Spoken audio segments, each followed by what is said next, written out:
So magbubuhos nga pala tayo dito mga idol ng rampa mga idol. So sa mga nagtatanong dyan kung anong kapal lang buhos namin mga idol, 5 pulgada nga pala mga idol lang kapal lang buhos namin mga idol. Tapos yung bakal naman namin mga idol, 50 by 50 yung pagitan yan mga idol. 10 mm naman mga idol yung laki ng bakal namin mga idol. Tapos yung timpla naman ng halo namin mga idol, 145 yan mga idol.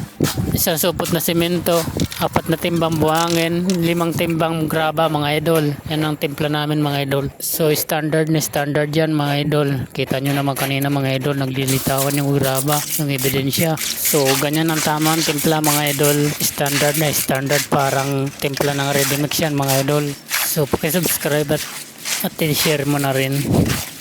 I-like mo na rin mga idol. So maraming salamat mga idol sa panonood ng aking video mga idol.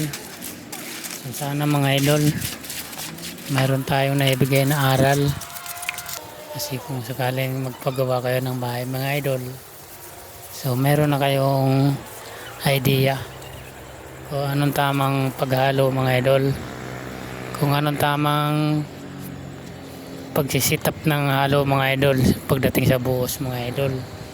So ganun lang mga idol. So kailangan lang mga idol, pag naghahalo tayo mga idol, so kailangan matapang maili mga idol, nasa standard. Kasi mga idol, dun din makukuha natin yan mga idol, yung tagal ng buhos natin mga idol, pag standard na standard yung buhos natin mga idol. So ganun lang mga idol. Sana maraming salamat.